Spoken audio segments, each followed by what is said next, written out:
نحمده ونصلي على رسوله الكريم اما بعد. محترم ناظرین اکرام، السلام علیکم ورحمۃ اللہ وبرکاتہ.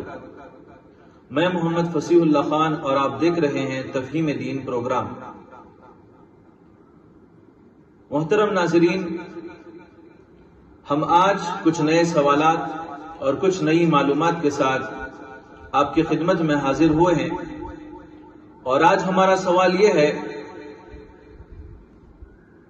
کہ اللہ کی جانب سے نبیوں نے اور رسولوں نے دنیا میں لوگوں کے سامنے ایک ہی دین پیش کیا، اور یہودیوں کا دین بھی اللہ کا نازل کردہ دین ہے، اور عیسائیوں کا دین بھی اللہ کا نازل کردہ دین ہے.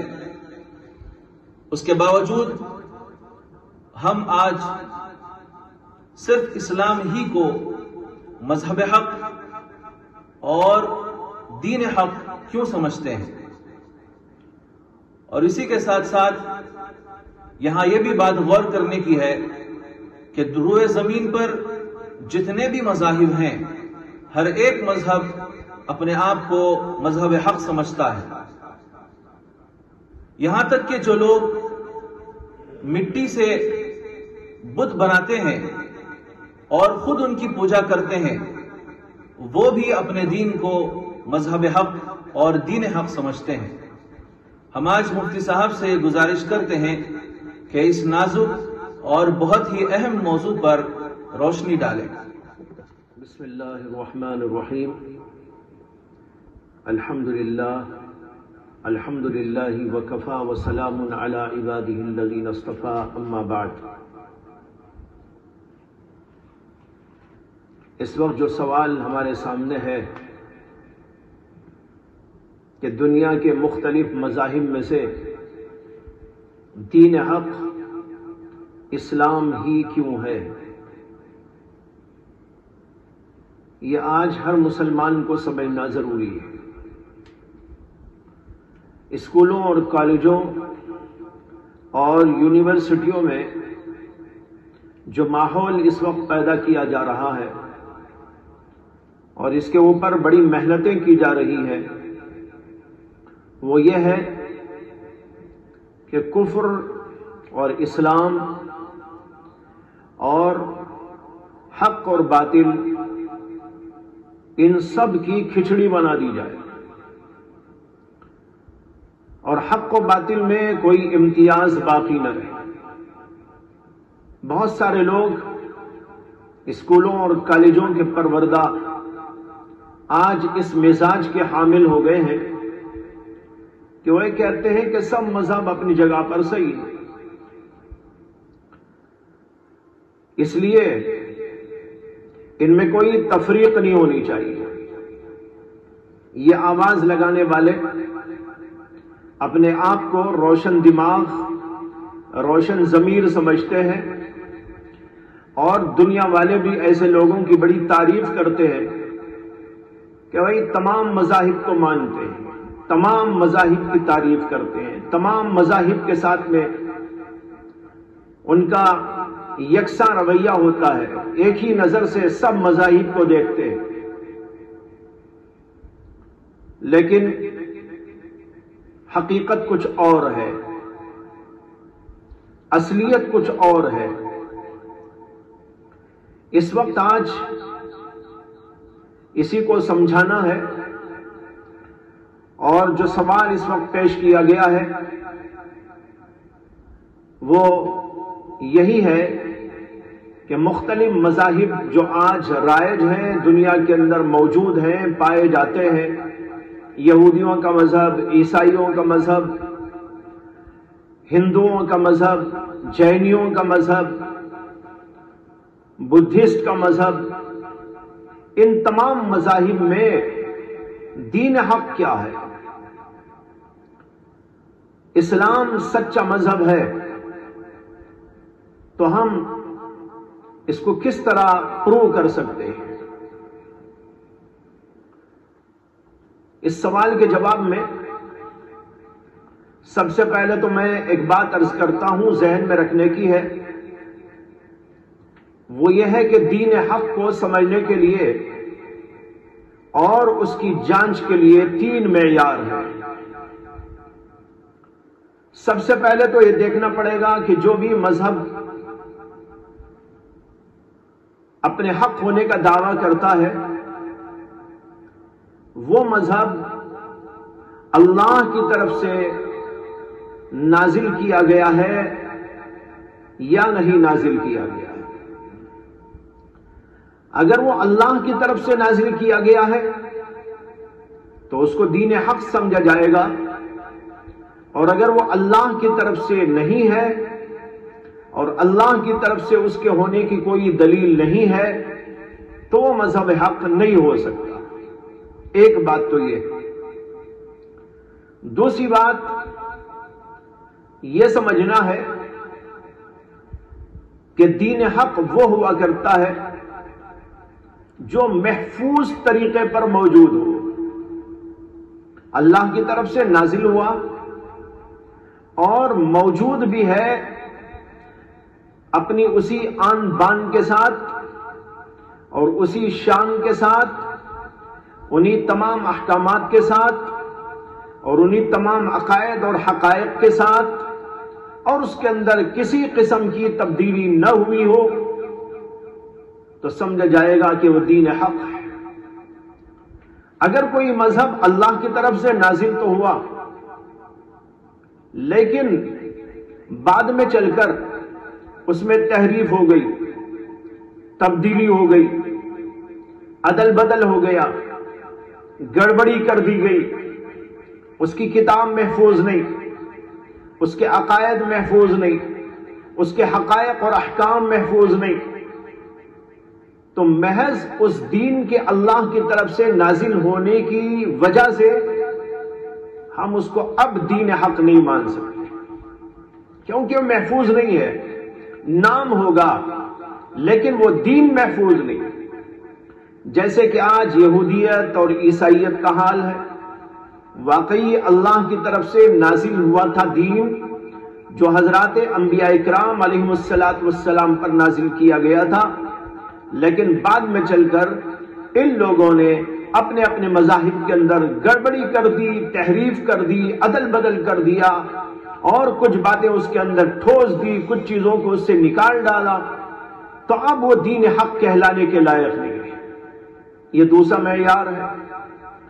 اور تیسری بات یہ سمجھنے کی ہے کہ دین حق وہ ہوتا ہے جو اللہ کی طرف سے نازل ہونے کے بعد منسوخ نہ ہو گیا ہو۔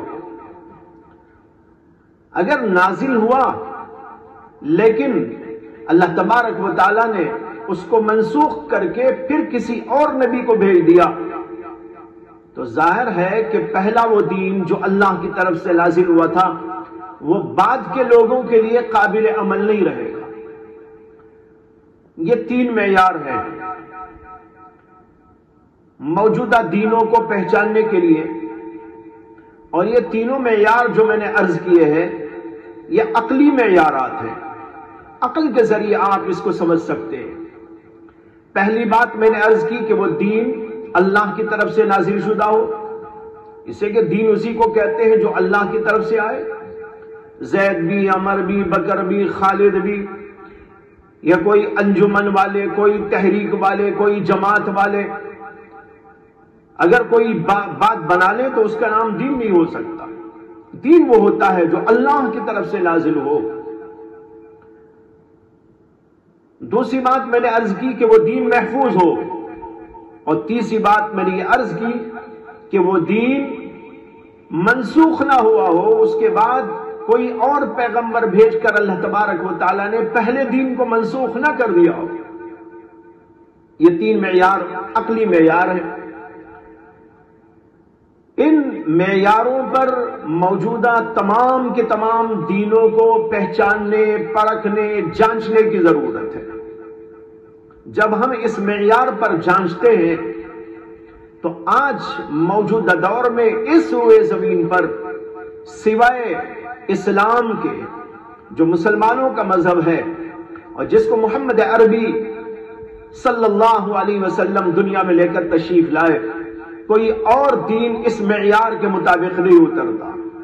اس لیے آج اگر کوئی دین سچا ہے تو وہ اللہ کے نبی محمد صلی اللہ علیہ وسلم کا لایا ہوا دین ہے۔ بے شک اس سے پہلے بھی بہت سارے دین آئے، وہ سب اسلام ہی کے نام سے اللہ نے بھیجے تھے، لیکن ایک نبی کے آنے کے بعد جب ان کی پیریڈ ختم ہو جاتی، اللہ نے دوسرے نبی کو بھیج دیا۔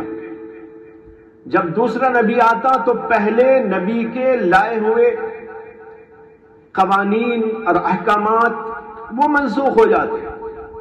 لیکن یہاں پر ایک بات نوٹ کر لیں، دین کے نام سے جو چیز انبیاء پیش کرتے تھے اس کے اندر دو قسم کی باتیں ہوتی ہیں۔ ایک عقائد، اس کے اندر کوئی تبدیلی کسی بھی نبی کے ہاں نہیں ہے، اور دوسری چیز احکامات۔ احکامات کے اندر تبدیلی ہوئی ہے، انبیاء کرام علیہم السلام کی شریعتیں مختلف رہی ہیں، لیکن عقائد اور حقائق جہاں تک تھے اس کے اندر کوئی تبدیلی نہیں۔ جیسے کہ اس سے پہلے بھی میں نے آپ حضرات کے سامنے وضاحت کی، تو نبی جو دین لے کر آتے تھے اس کے دو حصے ہوتے تھے، ایک حصہ عقائد پر مشتمل ہوتا تھا اور ایک حصہ احکام پر مشتمل ہوتا تھا۔ عقائد تو جوں کہ تو تمام انبیاء کی شریعتوں میں برقرار رہے، لیکن احکامات کے اندر تبدیلی ہو جاتی ہے۔ تو اللہ تعالیٰ نے ایک بعد دیگرے انبیاء کو بھیجا، تو بعد میں آنے والے نبی کی بات ماننا اور اس کے لائے ہوئے احکامات کو تسلیم کرنا، یہ بات کے لوگوں کے لیے ضروری ہو گیا۔ اگرچہ جو پہلے نبی آئے تھے وہ بھی اپنی جگہ پر برحق، لیکن بعد میں آنے والے جو نبی ہوتے تھے وہ بھی چونکہ اللہ کی طرف سے تھے اور بعد میں اللہ نے ان کو بھیجا، تو ان کو ماننا بعد والوں کے لیے ضروری ہو گیا۔ اس کو ایک مثال سے ہم سمجھ سکتے ہیں، جیسے ایک بادشاہ نے اپنا ایک ڈپٹی، اپنا وائسرائے لوگوں کے پاس میں بھیجا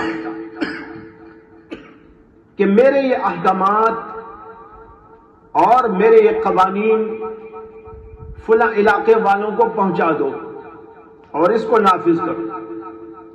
وائسرائے نے آ کر لوگوں کو پیغامات دے دیے، لیکن اس کی ایک پیریڈ ہوتی ہے، جب وہ پیریڈ ختم ہو جاتی ہے تو اس کو ہٹا کر دوسرے وائسرائے کو بھیجا جاتا ہے، دوسرے ڈپٹی کو بھیجا جاتا ہے۔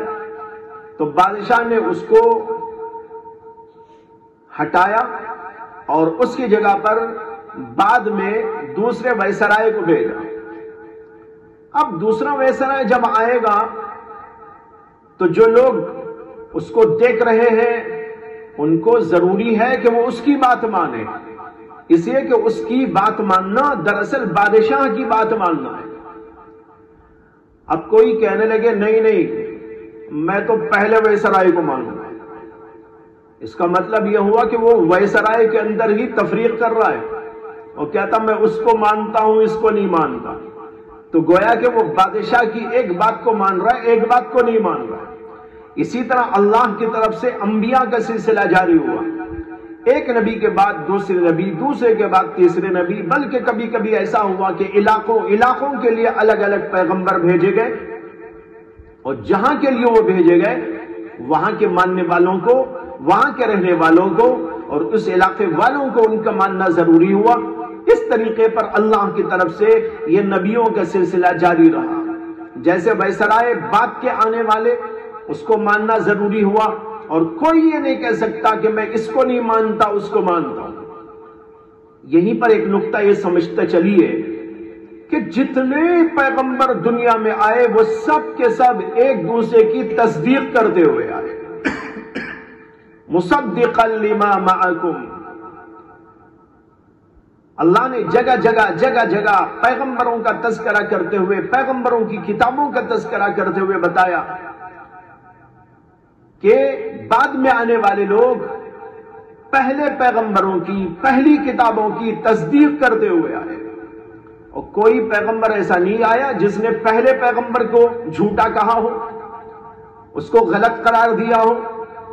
تمام انبیاء ایک دوسرے کی تصدیق کرتے تھے۔ کیوں؟ اس لیے کہ وہ ایک اللہ کی طرف سے آتے تھے، اور ہم کو بھی یہی حکم دیا گیا کہ تم انبیاء میں تفریق نہ کرو۔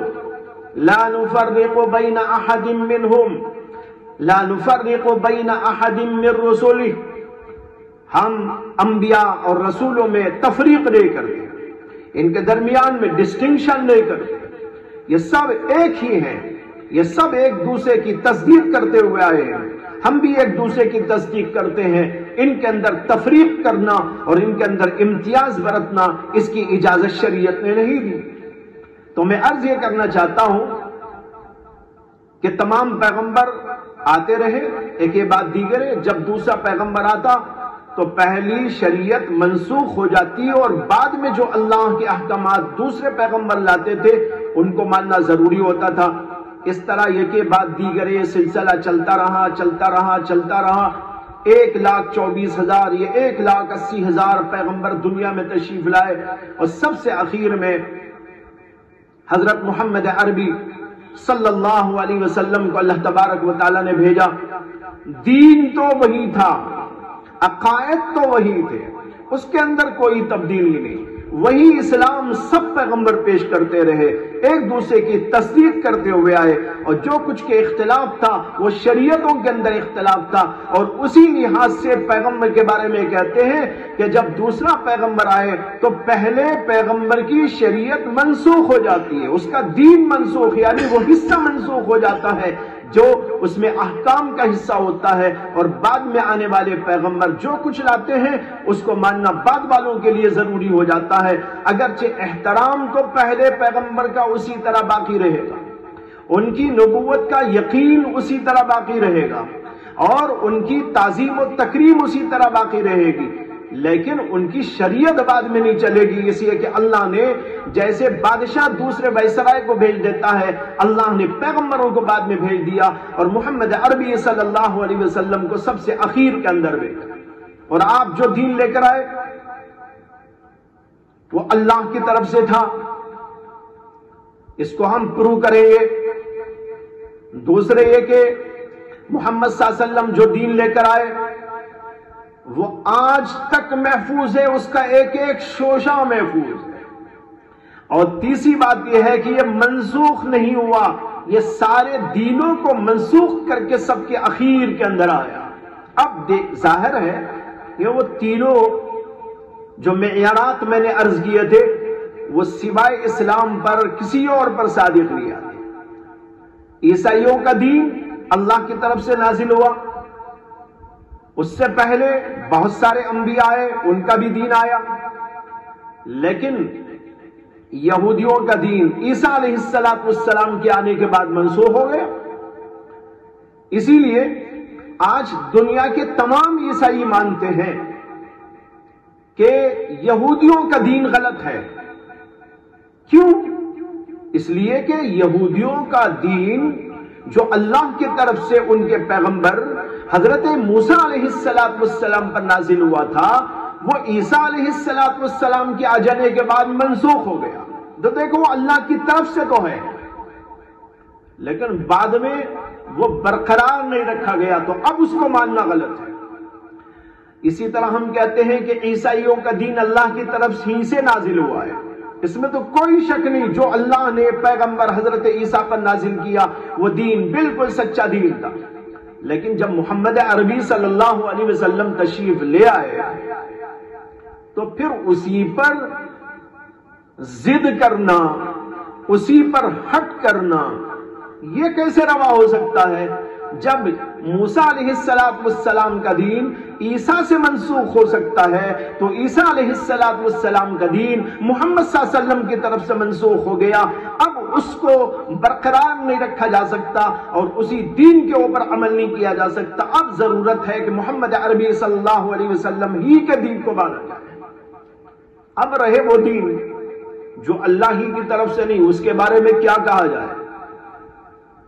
جیسے کہ بدھ مت ہے، یا کوئی ہندو مت ہے، یا کوئی جینیزم ہے، یا کوئی اور، ان میں سے بعض لوگ یہ کہتے ہیں کہ یہ اللہ کی طرف سے آیا، لیکن دلیل کچھ نہیں ہے۔ چلو تھوڑی دیر کے لیے مان بھی لیتے ہیں، بالفرض مان لیتے ہیں کہ یہ دین بھی اللہ ہی کی طرف سے آئے تھے۔ کس شکل میں آئے تھے اور کس نبی پر آئے تھے اور کیسے وہ دنیا میں آئے تھے، اس کا تو کوئی جواب آج دنیا والوں کے پاس موجود نہیں ہے۔ یہ مذاہب والے اس کا کوئی جواب نہیں دے سکتے، لیکن ہم مان لیتے ہیں تھوڑی دیر کے لیے کہ اللہ کی طرف سے آئے تھے۔ لیکن آئے تھے تو جب دوسرے پیغمبر آ گئے تو وہ تو منسوخ ہو گئے۔ جب منسوخ ہو گئے تو ان پر آج عمل کرنے کا کوئی مطلب نہیں۔ ایک پوائنٹ تو یہ ہے۔ دوسری بات میں نے عرض کی تھی کہ وہ دین محفوظ موجود ہو۔ کیا آج کوئی دعویٰ کر سکتا ہے کہ اسلام کے سوا کوئی بھی مذہب دنیا میں ایسا موجود ہے جو محفوظ ہے؟ بالکل نہیں۔ عیسائی لوگ، یہودی لوگ دعویٰ تو کرتے ہیں کہ ہمارا مذہب آسمانی مذہب ہے، لیکن ان سے پوچھئے کہ پیغمبروں پر جو کتاب نازل ہوئی تھی، حضرت موسیٰ پر تورات کون سی زبان میں نازل ہوئی، اور عیسیٰ علیہ السلام پر انجیل نازل ہوئی تو کون سی زبان میں نازل ہوئی؟ آج کیا اسی زبان کے اندر یہ کتاب موجود ہے؟ ساری دنیا جانتی ہے، خود عیسائی لوگ جانتے ہیں، یہودی لوگ جانتے ہیں، تمام کے تمام جانتے ہیں کہ ان کی کتاب جس زبان میں آئی تھی آج وہ زبان بھی موجود نہیں۔ ارے بھائی، جب زبان ہی موجود نہیں ہے تو وہ اللہ کی کتاب کہاں؟ ٹرانسلیشن اللہ کی کتاب نہیں ہے، وہ تو کتاب کا ٹرانسلیشن ہے۔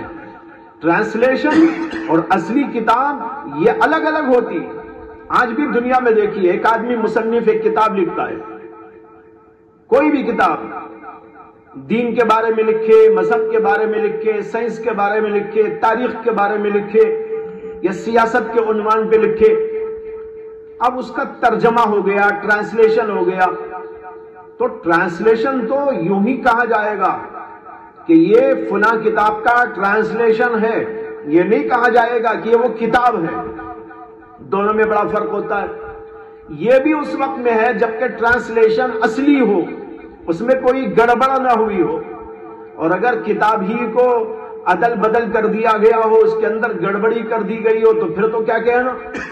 تو عیسائی ہو، یہودی ہو، ان کی جو کتاب ہے وہ جس زبان میں نازل ہوئی آج وہ زبان تک موجود نہیں ہے، اور جو کچھ ان کے پاس موجود وہ اس کے ٹرانسلیشنز ہیں، اور وہ ٹرانسلیشن بھی صحیح ہے کہ غلط ہے، اس کے بارے میں تو کیا کہنا کہ ان کے بارے میں تو یہ بات حقیقت ہے کہ انہوں نے کتابوں کو اپنی بدل دیا۔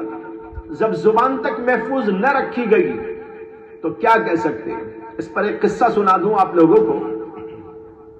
حضرت مولانا پیر ذوالفقار صاحب دامت برکاتہم نے ایک جگہ اپنا یہ واقعہ بیان کیا ہے کہ جب وہ امریکہ میں رہتے تھے تو وہاں پر کچھ مسلمان لوگ ایک بار ان کے پاس آئے اور انہوں نے آ کر کہا کہ یہاں پر ایک بیٹھک ہوتی ہے، ایک مجلس ہوتی ہے جس میں مختلف مذاہب کے نمائندے جمع ہوتے ہیں اور وہ اپنے اپنے مذہب کی تبلیغ کرتے ہیں، اپنے مذہب کی تشریح کرتے ہیں۔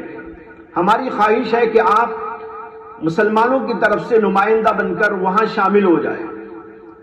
تو حضرت نے فرمایا کہ یہ تو بہت بڑی خوش قسمتی ہے میرے لیے۔ چنانچہ وہ پروگرام میں شریک ہوئے مسلمانوں کا نمائندہ بن گئے۔ تو وہاں پر بعض مسائل پر گفتگو ہوئی اور اس کے بعد ہر آدمی نے اپنے اپنے مذہب کے بارے میں کچھ باتیں بتائی۔ حضرت نے بھی اسلام کے بارے میں تعارفی کلمات پیش کیے، اور جب مجلس کا اختتام ہونے لگا تو یہ بات طے کر دی تھی کہ اگلی مجلس کب ہوگی اور اگلی مجلس کا ٹاپک کیا ہوگا۔ کہتے ہیں کہ تاریخ طے ہو گئی اور ٹاپک کے بارے میں گفتگو ہونے لگی، تو حضرت نے ایک رائے پیش کی۔ انہوں نے کہا میری رائے یہ ہے کہ آئندہ ہمارا ٹاپک یہ ہوگا کہ جتنے بھی مذاہب کے نمائندے یہاں پر آئیں گے وہ اپنی اپنی مذہبی مستند کتاب کا ایک ایک رکوع پیش کریں گے، ایک ایک پیراگراف پیش کریں گے۔ تو سب بہت خوش ہو گئے، انہوں نے کہا بہت اچھا، یہودی بھی خوش، عیسائی بھی خوش، اور ہندوازم والے بھی خوش، اور جتنے مذاہب کے لوگ تھے سب خوش ہو گئے کہ ہاں ہم اپنی کتاب کا ایک ایک رکوع ایک ایک پیراگراف پڑھیں گے۔ مجلس ختم ہو گئی، اس کے بعد جب گئے اور پھر دوبارہ مجلس قائم ہوئی، سب کے سب حاضر ہوئے، تو بات شروع کی گئی۔ چنانچہ جو بھی ذمہ دار تھا، منتظم تھا، اس نے کہا کہ یہ طے ہوا تھا کہ ہر مذہب کا آدمی اپنی مذہبی کتاب کا ایک ایک رکوع پڑھ کے سنائے گا، لہذا اب اس کو شروع کرتے ہیں۔ اب نمبر یہ تھا کہ سب سے پہلے کون پڑھے؟ لوگوں نے کہا کہ یہودیوں سے کہا جائے، اس لیے کہ یہودی کہتے ہیں کہ وہ بہت پرانے مذہب کے لوگ ہیں۔ تو یہودیوں کا جو ربی تھا اس نے انگریزی سے ایک پیراگراف پڑھنا شروع کیا، تورات کا، انگریزی زبان میں۔ حضرت نے روک دیا اور کہا کہ یہ تو شرط کے خلاف ہے، ہم نے تو گزشتہ مجلس کے اندر یہ طے کیا تھا اور سارے لوگوں نے اس کو تسلیم کیا تھا کہ آئندہ جو مجلس ہوگی تو اس کے اندر ہم اپنے اپنے مذہب کی کتاب کو پڑھیں گے۔ آپ کتاب نہیں پڑھ رہے بلکہ کتاب کا ٹرانسلیشن پڑھ رہے ہیں۔ اور سب ہکے بکے رہ گئے، ایک دوسرے کو دیکھنے لگے، اس لیے کہ وہاں جتنے بھی بیٹھے تھے وہ یہی کرنے جا رہے تھے، چاہے وہ ہندو لوگ ہو یا عیسائی ہو یا اور کوئی مذہب کے لوگ ہو، وہ سب کے سب ٹرانسلیشن ہی پڑھنے والے تھے۔ کسی کے پاس بھی اصلی ان کی کتاب موجود نہیں۔ وید کون سی زبان میں نازل ہوئے کوئی نہیں بتا سکتا، ٹرانسلیشن ملے گا آپ کو، اردو میں بھی ملے گا، کنڑ میں ملے گا، تمل میں ملے گا، انگلش میں ملے گا، اور اسی طرح یہودیوں کی کتاب ہو یا عیسائیوں کی، اس کے ترجمے تو ملیں گے، لیکن کسی کے پاس اصلی کتاب جس میں کہ وہ کتاب نازل ہوئی تھی وہ زبان موجود نہیں۔ تو حضرت نے کہا کہ بھئی یہ تو شرط کے خلاف ہے، تو سب ایک دوسرے کو دیکھنے لگے۔ حضرت نے فرمایا کہ ایک دوسرے کو دیکھ کر یہ کہنے لگے کہ ہم تو سوائے ٹرانسلیشن کے اپنی اصلی کتاب تو نہیں پیش کر سکتے، یہ صرف تو اسلام ہے جو اپنی اصلی کتاب پیش کر سکتا ہے۔ جس زبان کے اندر یہ نازل ہوئی عربی، آج تک اسی زبان کے اندر موجود ہے، اسی اصلی حالت کے اندر موجود ہے، اس کے علاوہ کسی اور مذہب کے پاس یہ بات موجود۔ حضرت نے کہا یہی تو اسلام کی حقانیت کی دلیل ہے۔ تو دیکھیے یہ واقعہ بتا رہا ہے کہ دنیا میں آج اسلام ہی وہ ہے مذہب جس کے پاس محفوظ طریقے پر اس کی تمام تعلیمات موجود ہیں، اس کی کتاب موجود ہے، اور تمام کے تمام حقائق، تمام کے تمام عقائد، تمام کے تمام احکامات موجود ہیں، اور کسی اور کے پاس ہی موجود ہے۔ اور یہ منسوخ بھی نہیں، بلکہ یہ سب سے آخر میں آ کر ساری دنیا والوں کو قیامت تک کے لیے دعوت دے رہا ہے کہ میں اللہ کا کلام ہوں، میں اللہ کا نظام ہوں، میں اللہ کی طرف سے عقائد کو لایا ہوں، میں اللہ کی طرف سے پیغامات کو لایا ہوں، میرے ہی اندر آنے سے نجات ملے گی۔ یہ اس زمانے سے آج تک برابر اسلام کی طرف سے کہا جا رہا ہے یہ آخری دین ہے، اس کے بعد کوئی اور دین آنے والا ہے۔ تو بھائیو، یہ تین اصول ہیں، تین معیار ہیں کسی بھی مذہب کو پہچاننے کے لیے موجودہ مذاہب میں کہ حق کون ہے، سچ کون ہے۔ ایک یہ دیکھ لیجئے کہ وہ اللہ کی طرف سے آیا ہے کہ نہیں، دوسرے یہ دیکھ لیجئے کہ وہ محفوظ ہے کہ نہیں، اور تیسرے دیکھ لیجئے کہ وہ منسوخ تو نہیں ہوا۔ اگر یہ تینوں باتیں کسی جگہ مل جاتی ہیں تو ہم اس کو حق سمجھیں گے، اور یہ صرف آج اسلام کے اوپر صادق آنے والی باتیں ہیں. کسی اور جگہ پر یہ آپ کو نہیں دکھائی دے گا، نہ عیسائیت میں دکھائی دے گا، نہ یہودیت میں دکھائی دے گا، اور نہ ہندوازم کے اندر دکھائی دے گا، اور نہ کسی اور مذہب کے اندر دکھائی دے گا. کچھ تو مذاہب ہیں جو یہ دعویٰ کرتے ہیں کہ ہم آسمان سے نازل ہوئے، کچھ تو مذاہب ہیں جن کا یہ دعویٰ بھی نہیں ہے. جیسے کہ پہلے بھی میں عرض کر چکا ہوں، ایک وہ مذاہب ہیں جن کو سامی یا سماوی مذاہب کہا جاتا ہے، ایک غیر سماوی مذاہب ہیں. تو جو سماوی ہیں ان کا بھی حال یہ ہے کہ محفوظ نہیں، جو سماوی ہی نہیں ان کا تو کوئی سوال ہی نہیں پیدا ہوتا کہ ان کو دین حق سمجھا جائے. تو محفوظ طریقے پر آج موجود ہے تو وہ دین اسلام ہے.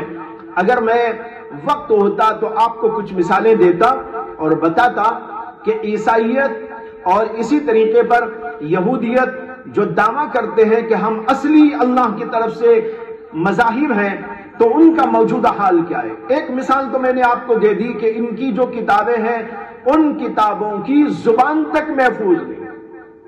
اس سے معلوم ہوا کہ وہ محفوظ نہیں.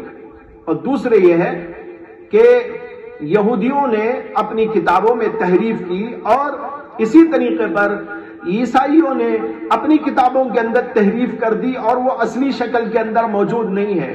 ان کے اندر وہ عقائد اور وہ چیزیں داخل کر دی گئی ہیں جو انبیاء اکرام علیہم السلام نے کبھی نہیں پیش کی. یہودیوں کی جو کتاب ہے آج، جس کو وہ لوگ تورات کہتے ہیں، ایک تو وہ جو موسیٰ علیہ السلام پر نازل ہوئی تھی، وہ تو اب موجود ہی نہیں. اب جو موجود ہے ان کے پاس، اس کا حال کیا ہے؟ وہ اللہ کی طرف سے ہو ہی نہیں سکتی.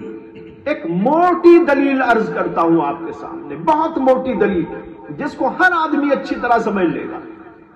وہ یہ کہ ان کی جو تورات کے نام سے آج کتاب ملتی ہے اس کے 5 حصے ہیں. ان میں سے جو اس کا آخری حصہ ہے اس کا نام ہے استثناء. اس کے اندر آخری پیجز کے اندر لکھا ہوا ہے کہ حضرت موسیٰ علیہ السلام کی وفات ہو گئی. حضرت موسیٰ علیہ السلام کو یوں دفنایا گیا. موسیٰ علیہ السلام کے مرنے کے بعد ان کے ساتھ ایسا کیا گیا. یعنی تجہیز و تکفین وغیرہ کے جو مراحل ہوتے ہیں وہ ساری بات وہاں پر لکھی ہوئی موجود ہے. اب موٹی سے موٹی عقل والا بھی سمجھ سکتا ہے اگر یہ کتاب موسیٰ علیہ السلام پر نازل ہوئی تھی تو موسیٰ کے مرنے کے بعد کے واقعات اس کے اندر کیسے آ سکتے؟ موٹی سی عقل والا بھی سمجھ سکتا ہے نا. جب موسیٰ زندے تھے ان پر نازل ہوئی کتاب، اس کتاب میں موسیٰ مر گئے، ان کو یوں جنازے میں رکھا گیا، ان کو یوں لے جا کر دفن کیا گیا، ان کو یوں نہلایا گیا، ان کو جو ہے کفن پہنایا گیا. یہ سارے واقعات اس کے اندر موجود ہیں. معلوم ہوا کہ یہ سب حصہ اس کے اندر الحاقی ہے، اصلی حصہ نہیں ہو سکتا. ایک موٹی سی بات میں نے عرض کی. ایک اور بات عرض کرتا ہوں جس کو آپ بہت اچھی طرح سمجھ سکتے ہیں. وہ یہ ہے کہ اس میں ایسی باتیں ہیں جو کبھی اللہ کی طرف سے ہو ہی نہیں سکتی. سب سے پہلی جو تورات کی کتاب ہے اس کا نام ہے پیدائش. 5 حصے ہیں، 5 حصوں میں سے پہلا حصہ ہے پیدائش. اس کے اندر ایک واقعہ عجیب و غریب حیرت انگیز لکھا ہوا ہے جو کوئی بھی عقل مند پڑھے گا فوراً انکار کرے گا کہ یہ جھوٹا واقعہ ہے. کیا؟ اس میں لکھا ہوا ہے کہ ایک دفعہ حضرت یعقوب علیہ السلام کو کہیں جانا تھا. وہ اپنے بیوی بچوں کو لے کر آئے اور سمندر کے کنارے کھڑے رہے کشتی کے انتظار میں. ایک چھوٹی سی کشتی آئی تو اس کے اندر انہوں نے اپنے بیوی بچوں کو بٹھا کے بھیج دیا اور خود کھڑے رہے کشتی کے انتظار میں. اتنے میں ایک شخص آیا اور حضرت یعقوب علیہ السلام سے کشتی کرنے لگا. دونوں میں اچھی خاصی کشتی ہوئی، یہاں تک کہ کشتی کرتے کرتے حضرت یعقوب علیہ السلام غالب آ گئے اور اس آدمی کو انہوں نے پچھاڑ دیا اور اس کے سیدھے کے اوپر بیٹھ گئے.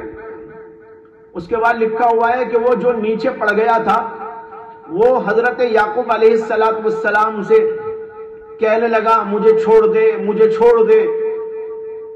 تو یعقوب علیہ السلام کہنے لگے میں اس وقت تک تجھے نہیں چھوڑوں گا جب تک تو میرے اوپر رحم نہیں کرے گا۔